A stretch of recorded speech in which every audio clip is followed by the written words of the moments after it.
Assalamualaikum warahmatullahi wabarakatuh. Selamat datang di channel SDIT Bina Muda.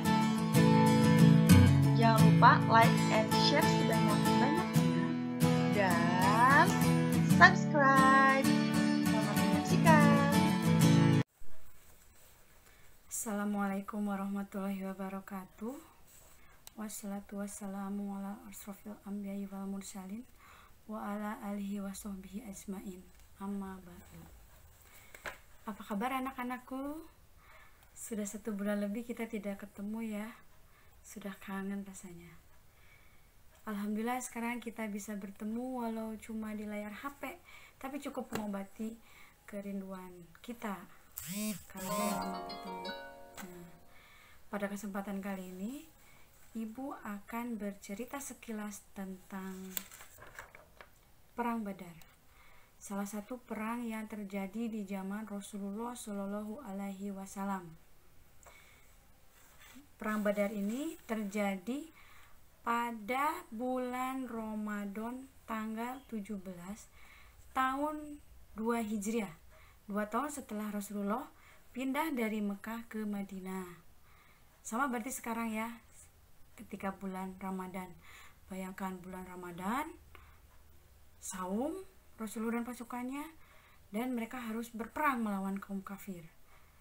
Kita cukup berada di rumah, mereka itu lebih berat perjuangannya. Nah, kenapa dinamakan Perang Badar? Karena terjadinya di daerah Badar, daerah antara Madinah dan Mekah. Nah, di tengah-tengahnya itu ada daerah namanya Badar. Dinamakan Badar karena di sana ada suatu sumur yang namanya Sumur Badar. Jadi pasukan Rasulullah melawan pasukan kafir. Pasukan kafir dan pasukan Rasulullah itu sangat tidak seimbang. Coba lihat di sini. Rasulullah hanya mempunyai tentara 313 orang. Sedangkan orang kafir 1.300. Kemudian Rasulullah hanya mempunyai dua ekor kuda, sedangkan kaum kafir 200 kuda. Pedang 8 dan kaum kafir 600 pedang. Dan pasukan berbaju besinya 70 orang di pihak Rasulullah. Tetapi kaum kafir mempunyai 1.000 baju besi yang dimiliki oleh kaum kafir. Nah, di situ Rasulullah merasa sangat tidak yakin. Dia terus berdoa memanjatkan doa kepada Allah untuk memantapkan hati, sampai kemudian turun wahyu dari Allah, surat yang isinya ketika dizalimi Rasulullah boleh berperang. Dia itu berdoa sampai sorban di pundaknya itu terjatuh.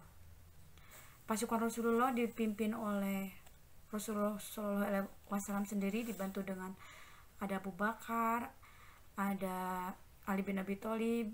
Utsman bin Affan tidak ikut karena dia sedang menunggu istrinya, yaitu putri Rasulullah, Ruqayyah, karena sedang sakit. Nah, pasukan dari kaum kafir dipimpin oleh Abu Jahal. Nah, akhirnya dengan keyakinan dan dorongan dari sahabat-sahabat Rasulullah, mereka berperang melawan kaum kafir. Dan apa yang terjadi? Ketika malam sebelum terjadinya perang, turun hujan. Hujan tersebut membuat pasukan itu merasa bersih karena mereka kan berada di tanah yang kotor. Jadi seakan-akan turun hujan itu membersihkan pasukan dari Rasulullah itu. Dan kaki mereka serasa menjadi kokoh karena berada di atas tanah pasir yang tersiram oleh air hujan. Itu jadi suatu keuntungan untuk berperang melawan kaum kafir. Dan akhirnya terjadilah peperangan tersebut dengan pasukan yang tidak berimbang tersebut. Dan ada juga hadis, Quran surat apa gitu.